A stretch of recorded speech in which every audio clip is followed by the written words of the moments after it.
Welcome to another exciting episode of the Getting Defensive podcast. My name is Jerry Bell, and joining me today, as always, is Mr. Andrew Kalat. And I got the name right this time. I just would like to point that out. Did you get it wrong last time? Yeah, I did. Wow. I think I've gotten it wrong every time. So I don't really listen to you when you're speaking, so I didn't even notice. Get that like tone deafness, right? For my voice. Great. Someday How are you you're doing? going to fire me. Someday you're going to fire me from the show, but today is not that day. That's right. I'm doing great. Just like Thank Silo. you. That's right. I am great. Good. I'm awesome. We have a great guest today, so I'm going to hand it over to you to introduce him. And I'm going to do my best to get the name right. I respect people's names. I'm trying on this one, and it's not like it's a really tough name. I just suck at pronouncing names. So we have with us today a really cool guy, Rysiek. Hopefully I did it fairly good. He is a well-known digital human rights activist. Thank you.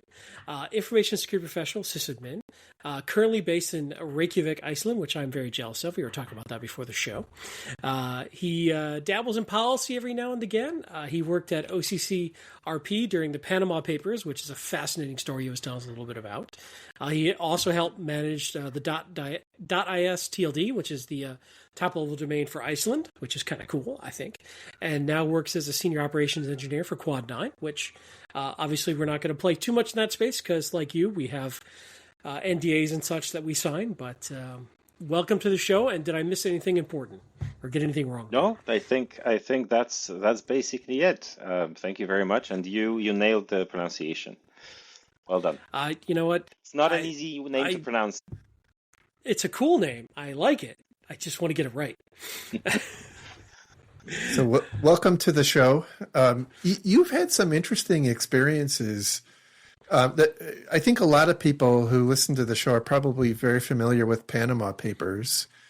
And as we were talking about before the show, OCCRP was one of the first media outlets that had a copy of the papers. And I think there was a long process of kind of working through them and whatnot. So, I'm interested to hear if, I think that was a fairly small organization.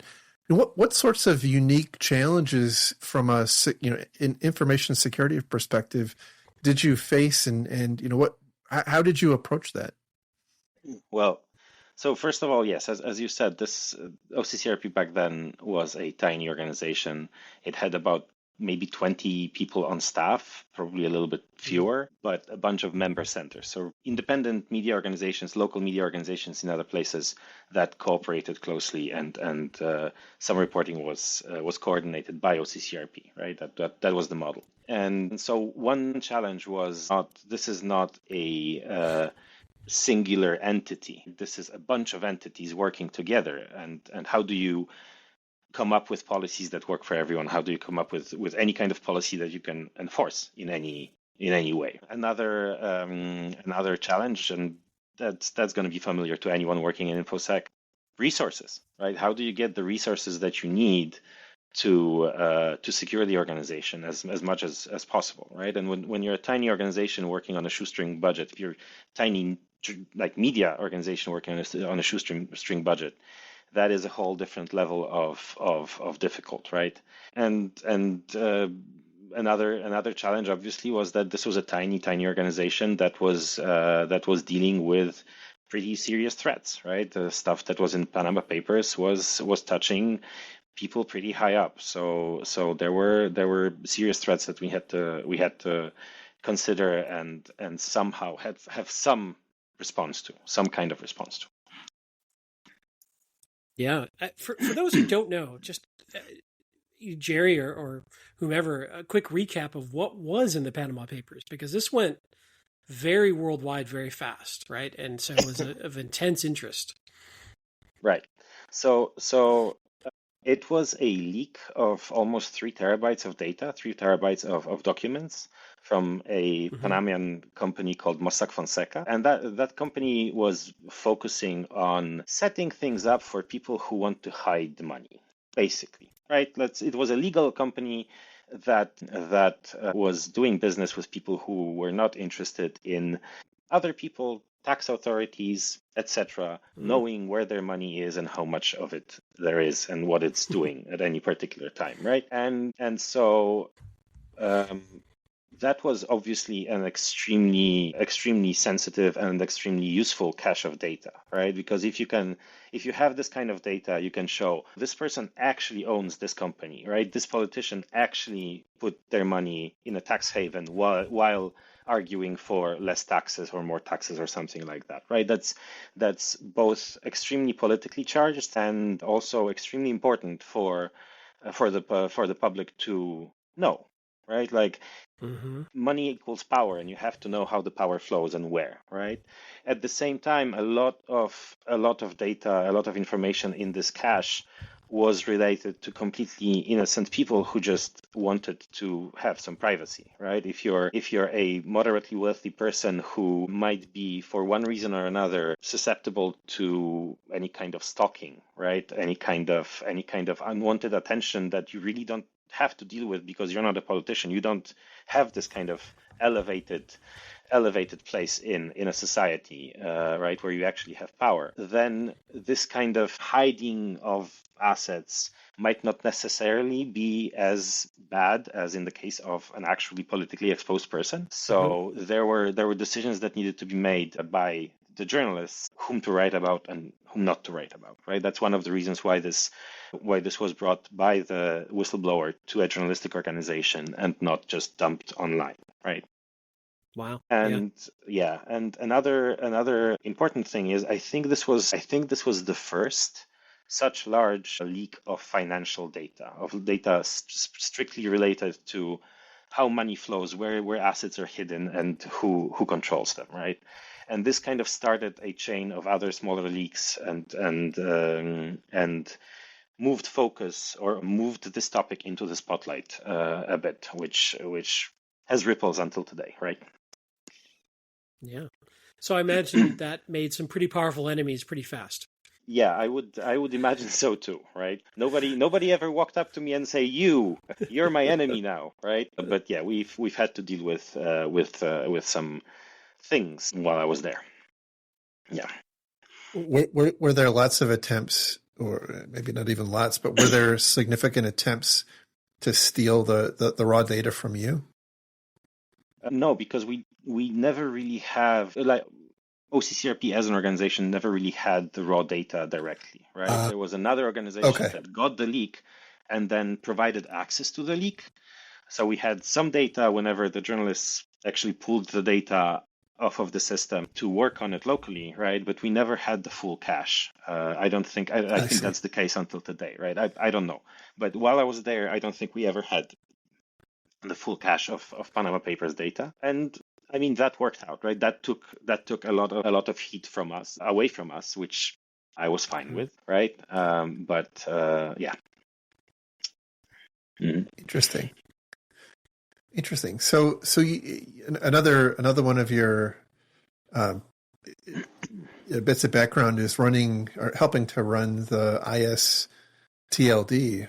I'm interested in what your experience was there. That has always interested me in terms of that top level domains seem like a obvious target for all sorts of bad actors, and so I'm curious.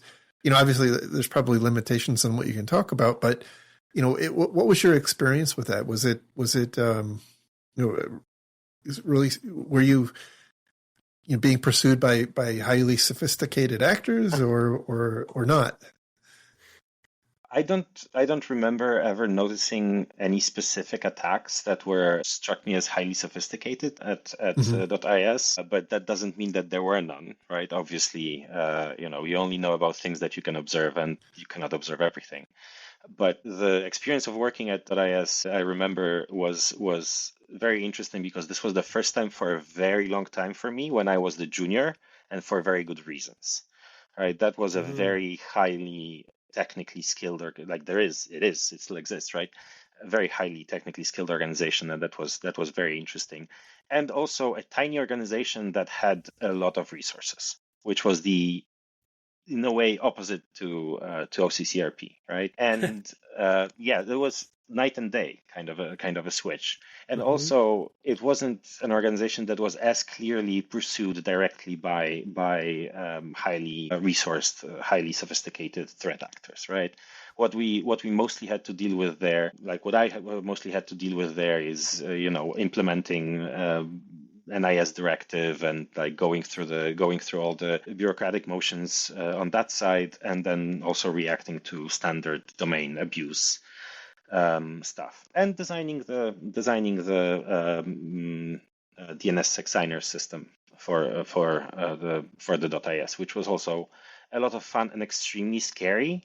This is one of the things that you design it, and then the day comes when it has to be deployed in production, and you're like, okay, is it going to take down the whole .is for 24 hours? The whole country's counting on you. Am I going to write my name in golden letters in the history of DNSSEC? Because that's what happens. Thankfully, that I was spared.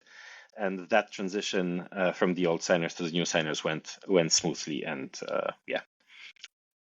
So yeah, completely different set of challenges than with OCCRP.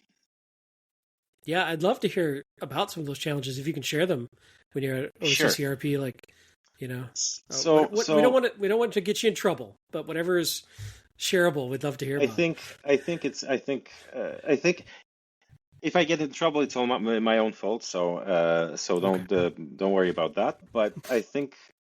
So I'm going to share a story, right? I think that's a good story to share, where we did have a breach, right? At some point, one of the people working for the organization noticed that there's something weird going on with my mail system. What the hell, right? And they had the good sense to let me know, and I went in and I was like, okay, so somebody broke into the email to their mailbox and is trying to siphon off all of the data. And that was a person who had access to pretty sensitive information, right? So one thing is, it's very good to use an email provider that has sane defaults and sane approach to security. By what I mean that somebody broke into this mailbox but was not able to actually connect POP or IMAP and pull everything out, right? Because that's not how the user usually used the mailbox. So the mail provider's fraud prevention or whatever threat analysis systems went like, that is weird. Maybe we should hold off on that and verify that somehow, right? And that's what notified the user that something is amiss. But more importantly, when we started dealing with the fallout of this, the most important thing was like, okay, what could have possibly been accessed, right? What kind of sensitive information could have been possibly accessed, right? And so the person went through the whole mailbox and all of the folders and flagged all the emails that were in any way actually sensitive, might have contained anything actually really sensitive. And then it turned out that basically all of them are GPG encrypted, which was very nice, right? And after a bit of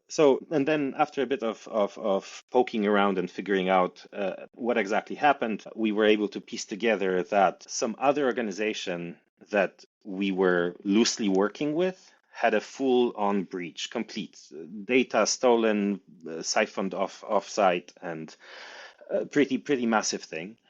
And in that data, there was a link to our Nextcloud instance, to a shared link, but with a password. And what the attackers really, really wanted, apparently, was that password to that one shared link, right? And when we figured it out, I went in and tried and decided, okay, what was the link to? What was it? What was it that the attackers were after? Turns out that they were after a draft of a story that was published a month before. Wow. Yeah, they had no idea what they're after. It was just in a context that they were clearly very interested in. And there was this one link that was not on the system of the other organization that was targeted and completely owned. So they really wanted to get to this, right? And yeah, they were not able to. So still a breach, but yeah, like not a complete, not a huge, not a massive problem. And my takeaway from that was never waste a good crisis, because that was when I was able to say, okay, you know what, I'm done with having conversations about this. I'm just turning on 2FA for everyone, right? And that was a good learning experience with what seems to be not a lot of very bad fallout, right? But yeah, like another takeaway is that attackers are also incompetent at times, right? They sometimes don't even know what they're looking for. They could have gone to our website, like literally, and read the story, like literally word for word. But instead, they invested time and effort into building a phishing site that resembled our login page and all of that. In a way, it was fascinating. Wow. Yeah. So is that sort of a typical thing that for a media organization you'd see people trying to get access to, like, pre-release of stories to maybe for whatever reason to game them, or maybe short a stock, or just figure out what's going to get out there before it's published? I think like it's difficult for me to talk about other media organizations because I only worked at this one, right? So it's difficult for me to generalize my experience, right? But in the context of that one organization, I would say that most really targeted attacks that we've seen seem to have been connected to very specific, maybe not a specific story, but a specific direction of inquiry, so to speak, right? Because you go on you pick up a trail, and then multiple stories can fall out of this, right? But it's a trail, and there are the same people involved. And when you have this particular group of people, suddenly you notice that, oh, now there's a few more attacks happening, and I wonder if that's connected. Probably is, right? But yeah, 2FA, never waste a good crisis. On the previous episode of this podcast, I think the guest said that yeah, when a good ransomware attack happens, the money bag opens for a year or something like that. I can't remember the exact quote. And yeah, in our case, this was not about money. This was about making the decision, right? And convincing everyone that this is going to be an additional step while you're logged into your email and all of that. This is going to be a little bit annoying, but look at this. There are good reasons. This would have stopped it, right? Yes, sadly, it's I think it's many people's lived experience that things like that don't change unless there has been some kind of an incident. And by the way, like I've been in IT for a very long time, and that problem is prolific. Companies don't spend on disaster recovery until they have a disaster. Yeah, they don't. So it's interesting that you say that. I agree. And again, in our case, it wasn't a question of resources because we had everything. Like turning on 2FA is not a resource problem, right? It's a convince everyone to jump through this additional hoop problem, right? In a way, It's not a resource problem; it's a political problem, right? Somebody has to make a decision that's going to be somewhat unpopular, right? And so in our case, that was as I remember it, that was the issue, and that got very quickly resolved after this tiny breach, right? But yeah, it's good. I mean, it's sad that, as you said, in a lot of cases, in a lot of organizations, in a lot of contexts, bad thing has to happen before you can actually start implementing things that you knew that you're supposed to implement anyway, right? But there was either lack of resources or lack of political will or some other roadblock that could have been cleared earlier, but just wasn't because it wasn't seen as important enough, right? And just to be clear, my experience working for CCRP was that 99% of the time security was really treated super seriously, and I really had very few roadblocks like this, right? So kudos to them for creating an environment like this, but yeah, this one time.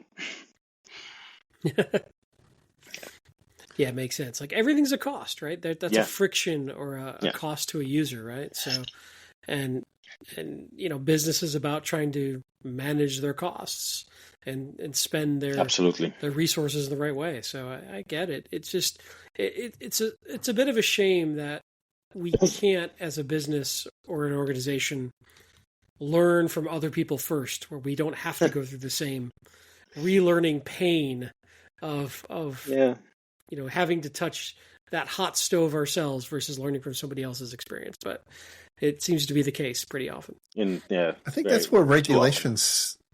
I think that seems to be where regulations often come in. And I know you had mentioned, I think with the IS TLD, you had you had to comply with NIS, and I think NIS is moving in that direction, and I think NIS 2 is even moving even further in that direction. But it seems like that in absence of a breach or a near miss or something like that, it's regulations that are the impetus for companies to either make the investment or the political will. Like I had an experience, and I've talked about this before, where a long time ago, the CIO I was working for left abruptly, and I suddenly found myself reporting to the COO of a company, and he gave me a couple of things that I had to do, and one of them was getting rid of multi-factor authentication. Now this was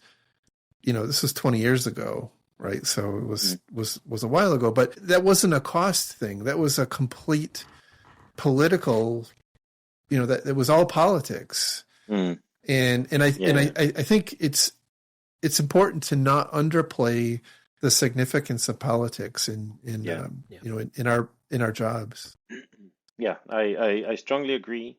One of the very difficult parts of my job back at OCCRP was like the carrot and stick issue, right? How do I create policies or get policies to be enforced while at the same time keeping people to trust me? Making sure that people are able to trust me and come to me when something bad actually happens, right? Because if I'm the bad guy who's enforcing policies with a huge stick, then they will, the people that I'm tasked with protecting, they will not feel comfortable coming to me and saying, I think I screwed up and there's this thing, right? Whereas if I'm just a cuddly bear and not scary at all, then they will come to me with all the problems. But most of those problems could have been solved if they listened to the advice and implemented the policies that were already in place, right?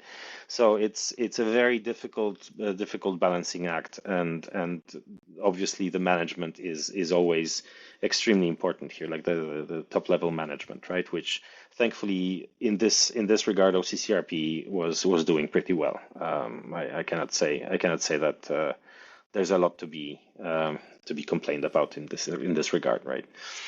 So that was good. That was nice. But yeah, the making those decisions is hard, and it's internal politics. It's also, in some places it's ego, in some places it's I have so much on my plate that I cannot deal with this additional requirement, and yeah, it's a cost. And also, right, so another thing is, if you make it too complicated, if you make the friction too high, right, you want some friction, right? But if you make the friction too high, you end up with shadow IT, right? With people setting up their own ways of communicating outside of your purview and outside of the systems that you've built. And yeah, it's a difficult balancing act. Yeah, they just want to get their job done, right? Yeah, and they're going to find a way.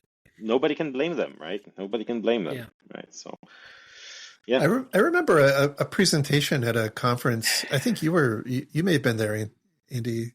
I don't even remember where it was at. I think maybe it was DerbyCon, and the gist of the discussion was this person who I think was in leadership at a company. They focused first on usability. Like I think, in fact, they were actually talking about two-factor authentication, and their objective was to make it easier to use two-factor authentication than not. And I think that's one thing that we don't probably as an industry spend enough time thinking about.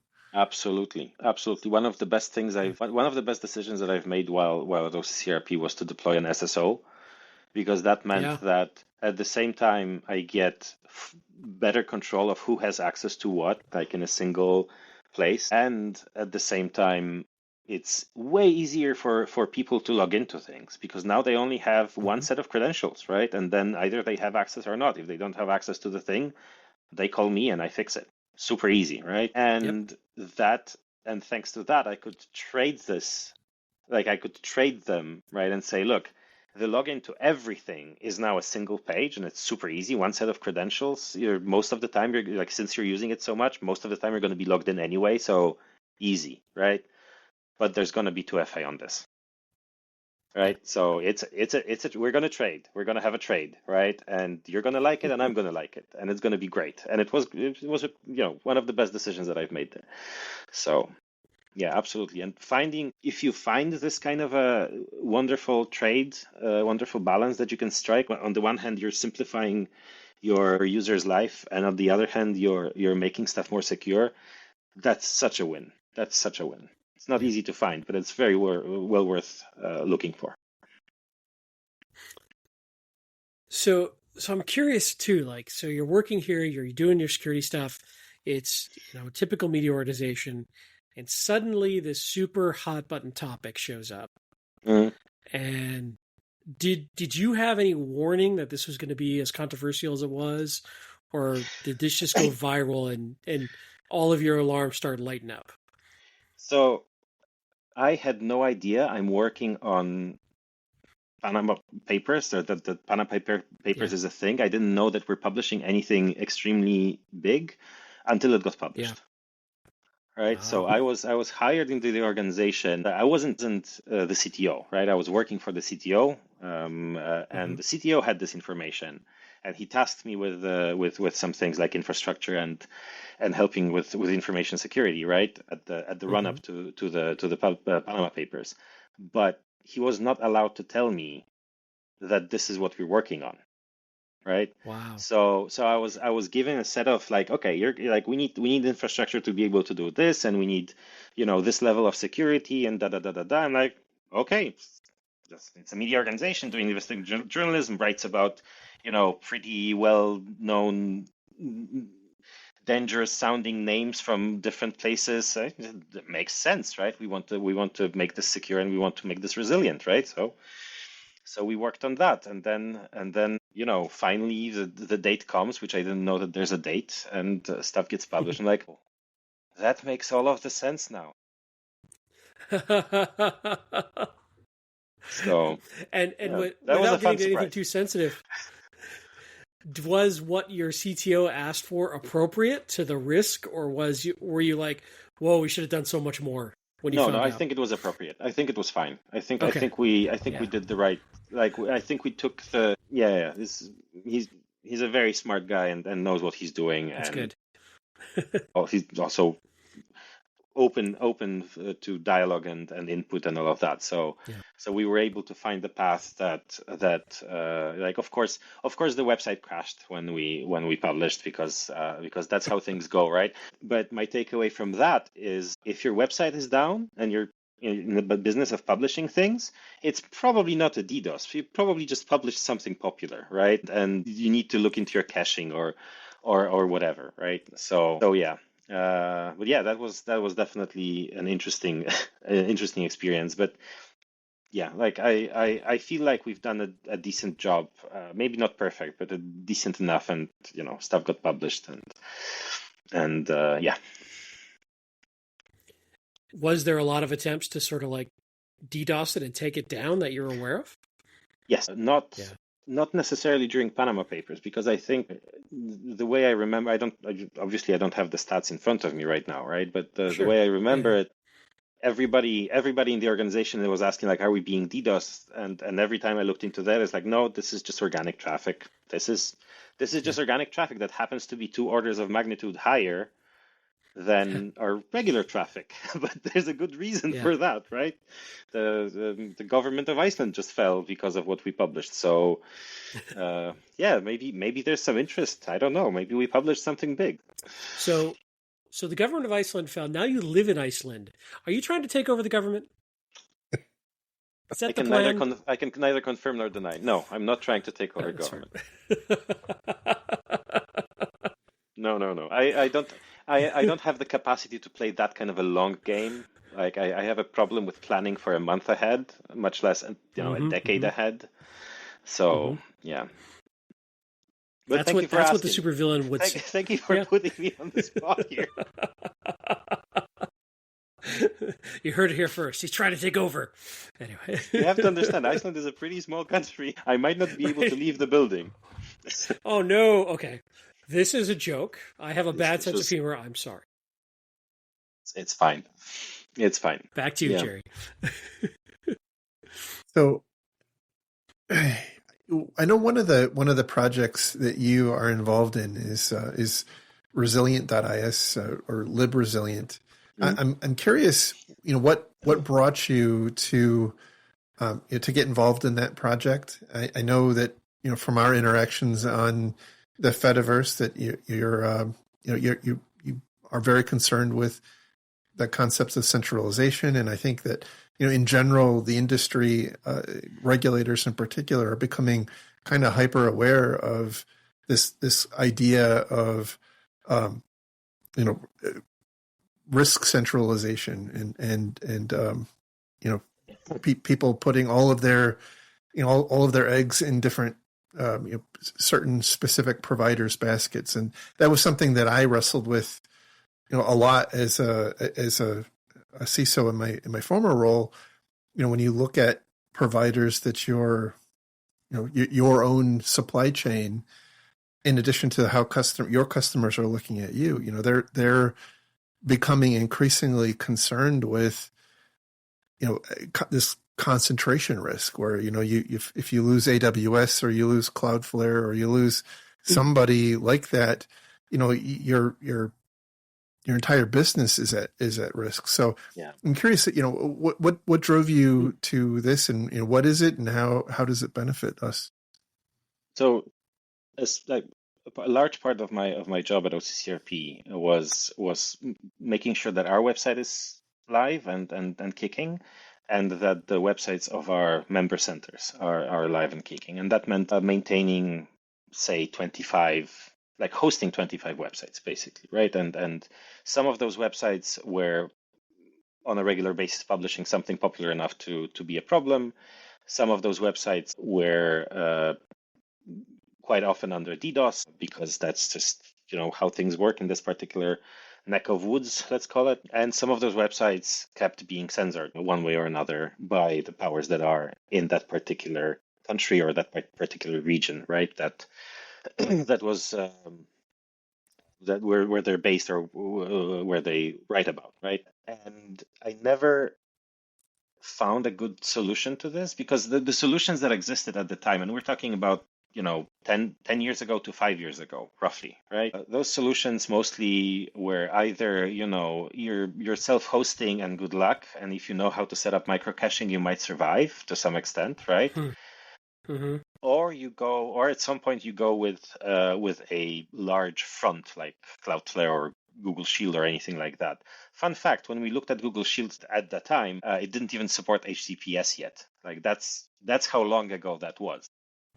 Wow.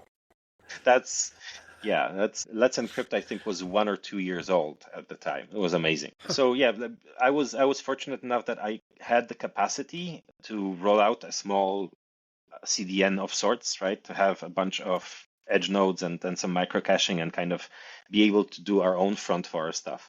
But not every organization has that kind of capacity, right? And even with that, when the domain gets censored or something, your website is still not accessible, right? So one solution to one set of solutions were infrastructural, right? Put it behind a kind of DDoS protection thing, or put it on a CDN or anything like that, right?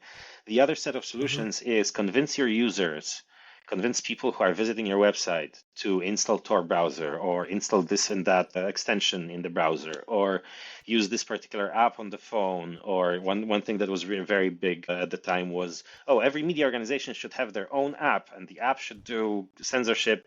Yeah, no, that's not going to work because building an app is extremely expensive, right? And then maintaining it, and then that's not going to work, right? And then convincing the users to actually do a particular thing is going to work for, 2%, 3% of people outside of very specific cases, like when YouTube was blocked in Turkey and everybody switched DNS providers, right? Most of the time, people visiting a news site will not modify their tech environment just because of that news site being down. They will just go to a different news site, right? Mm-hmm. So my takeaway from this is we have to find a solution that requires zero action from the visitor, right? The visitor of the website should not have to do anything, should not know that anything is happening, or maybe there should be an icon telling him, this site is being censored, but we got you back, right? But there shouldn't be an explicit expectation that the user will has to modify, install something, right? Because that's just not going to happen for most websites, right? On the other hand, I definitely am not a fan of centralized solutions like Cloudflare or Google Shield because the politics, right? The decisions. The decision is out of my hands as a website admin, right? And every now and then those companies also have some downtime that then I cannot do anything about, right? I'm just going to sit here and wait until Cloudflare fixes their stuff, or Fastly or whatever. And then there's the problem of we don't like your site, so off you go, right? And good luck, right? Mm-hmm. By having some conversations, including with the then CTO of then CTO of OCCRP, who hired me into OCCRP, and now my good friend, I came to this realization that wait, service workers work. Like, service workers exist. I don't know how much you know about web technologies, but basically you can have a piece of JavaScript in the browser that installs itself in the browser and is kept there, even if your website has not been visited for a week or two, right? And then this particular piece of JavaScript can handle all the requests related to that particular origin, which means it can do a regular fetch request, or it can go somewhere else for that fetch request, or it can go through IPFS to pull that data, or it can go through whatever else works in the browser, right? But this means that as a website admin, I can set it up and say, okay, so here's a list of endpoints you're going to hit, right? This is the normal endpoint, right? And if the website is working, then this is where you get your data. But here's a list of alternative endpoints that you're going to hit if this one is down for whatever reason and inaccessible, censored, I don't care, right? If you cannot connect to this guy, connect to these guys, right? And try to pull this data. And this can be any kind of HTTPS endpoint out in the world, right? You could put I haven't tried that, but, and probably Internet Archive will not like me for saying this, but you could potentially use Internet Archive as one of the endpoints, right? And stuff would work because you're pulling the data. You don't care where from, as long as it's the data, right?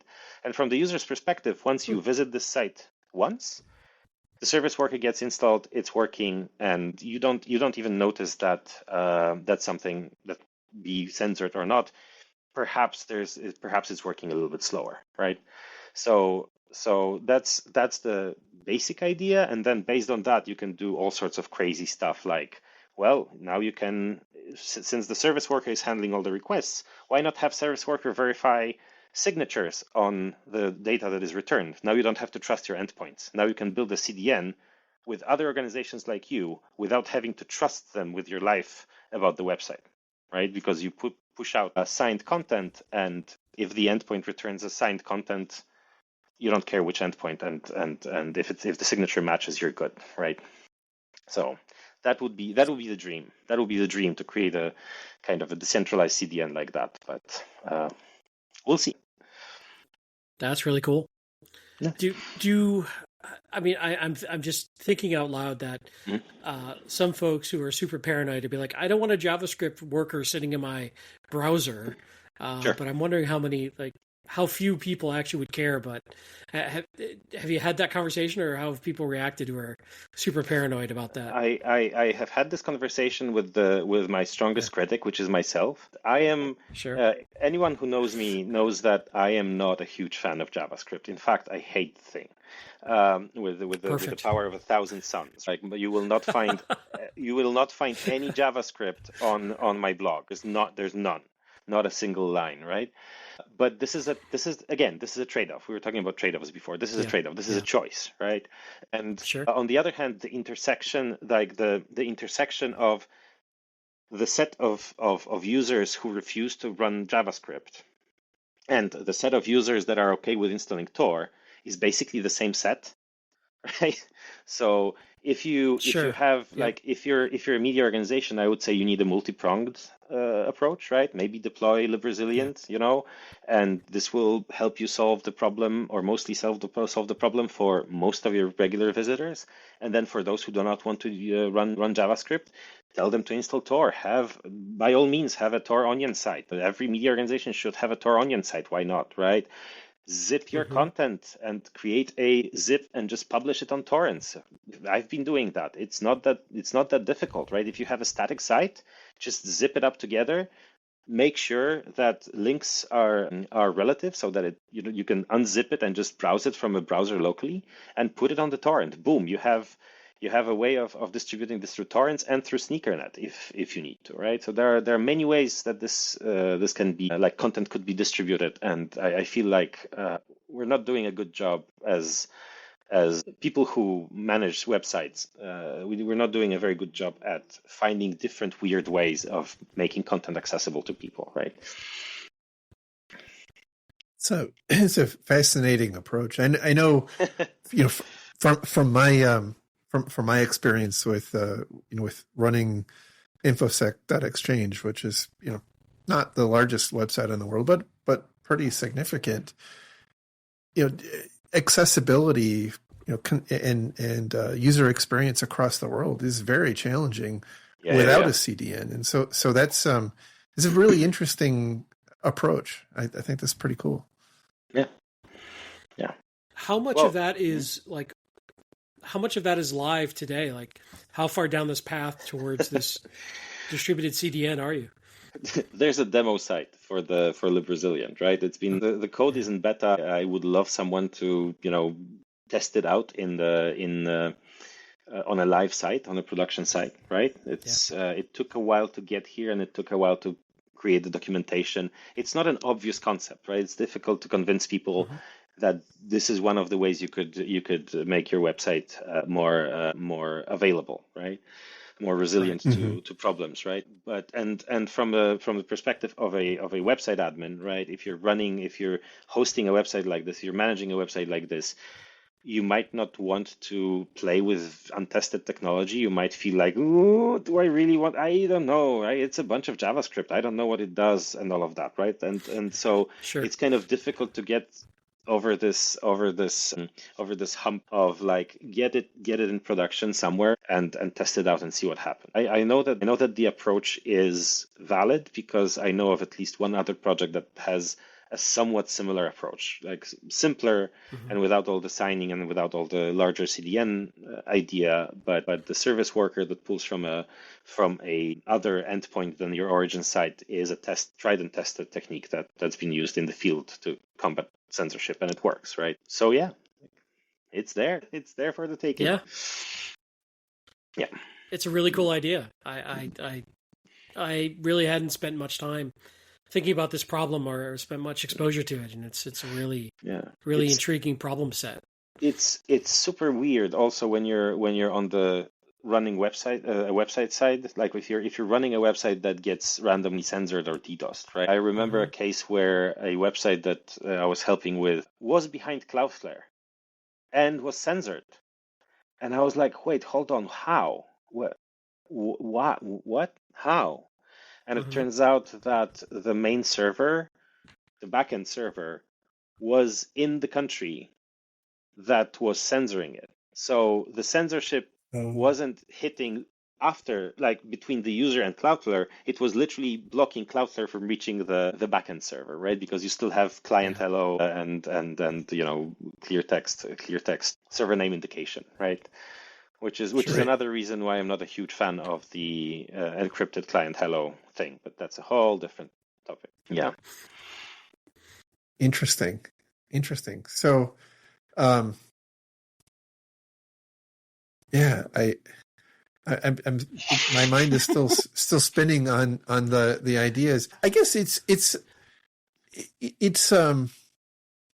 don't want to say it's narrow in its use, but it wouldn't work for a lot of like more interactive type sites. So where my mind went to immediately was I have a Proton Mail account, and it feels like every other day Proton Mail is being DDoSed off the internet. So like it's not something that would help with that. Yeah, I mean, depends on what exactly is causing problem, like which resources are exhausted and by what, right? Right. It could help with the static resources a lot, right? Like ideally, I would love to get to the place where the static resources can be pulled from another user that has the service work already running and has those resources cached, right? Because then you have a fully decentralized kind of a mesh, right? But that's not where browsers are today. But it reminds me, sorry to interrupt, but it reminds me a lot of like in the early days of the internet. And this is when we were naive and thought access to information was the problem. Turns out that wasn't the problem. No. You know, if something was, I always had this thought like now nobody can lie to us anymore. The truth will always get out because of Usenet. We had, NNTP or Usenet servers and whatnot that would cache it and spread it over there, and as long as there's an NNTP server around that had it, you could never get rid of it. You had millions of these or thousands of these around the internet, and the truth could never be suppressed because it was never centralized. It was distributed all over, and that kind of like that thought process is what's occurring to me. Is like it sounds like that again for really important static knowledge that you want to not have for suppressed. very specific and I kind of try to make it clear on the website, right? For a very specific set of resources or kinds of resources, right? It's like this is a kind of system where if it's fully deployed, it's kind of difficult to delete something. Right? Like if it ever reaches the point where it's actually a mesh network between users, right? Then it's going to be difficult to delete something. So that's something that's on my mind, and that's I haven't gotten there. It's not going to happen anytime soon because browsers just do not support this kind of a use case. But if I start getting there, I will definitely have a serious some serious conversations with people that know more about this than I do, right? Like how to make sure that. Because I don't want to put someone in a position where I publish something by mistake and now I have no way of taking it back, right? That's definitely not a good thing. Or somebody published something about me and I need it down because it's harassment or some nasty stuff that right? So that's something that is on my mind, and that's one of the reasons why it's limited to static resources. Why it's not trying to be a replacement for, I don't know, Tor or some kind of a channel of a back and forth conversation, right? Because then when you have a conversation, then it becomes way more difficult and way more prone to problems, so to speak, right? To like, okay, somebody's using this to harass someone or whatever, right? But if you have just static resources that were explicitly put here's the bunch of static resources that we want to publish, then it's a very clear decision. This is what we want out there, and this is the end. These are the endpoints where we put it on, and stuff gets then distributed, right? So it's very explicitly for public static resources, and I'm trying to make this clear on the site also, right? Interesting. Yeah, it's a fun way of playing with the much like very often ignored A in the CIA triad. Yeah. The availability tends to suffer a lot, I notice, whenever we're talking about information security, and I don't mean us here, right? I mean generally whenever there's a conversation about information security, somehow the availability part just disappears and just gets lost somehow. And And that's such an important piece of the whole thing that, yeah. Well, if my server's down, it can't be hacked. I'm good. No, that's true. And quite honestly, absolutely seriously, I used this tactic like during an incident or two, right? It's like, oh, somebody's trying to break into our systems or whatever. There's a phishing email out that is leading to a site that looks exactly like our SSO. I'm shutting the SSO down until I know exactly what's happening and how to, this is, that's a cost, right? And it's a trade-off. Yeah. So also not hack, compromise, break in. Sure. Sorry. That's fair. Yeah. Yeah. So. Well, yeah. I think we're just about out of time. This has been a really interesting discussion. I every part of it was pretty cool. I had actually, before this discussion, I had forgotten all about the Panama Papers. So it was interesting to kind of relive that. At the time, I was quite interested in it, and I think we talked about it on our old podcast.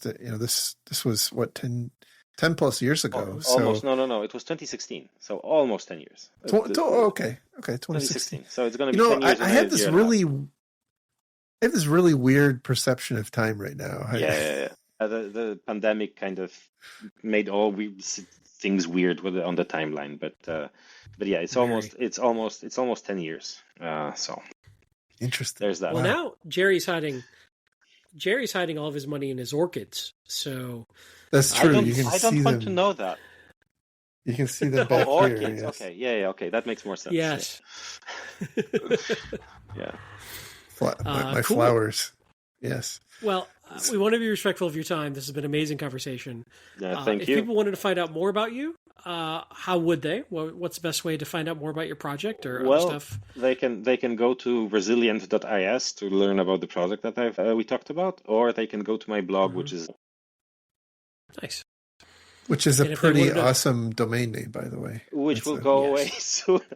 Well, not soon, but like hopefully not. Maybe. No. I'm not panicking. I made a post on Fedi that was very clear that nobody should panic. It's going to take years before that happens. It took, I think, 5 or 6 years to remove .yu when Yugoslavia kind of became not a thing. .su is still a thing, right? Apparently, you can still buy new .su domains, even though it's been a while since the Soviet Union disappeared.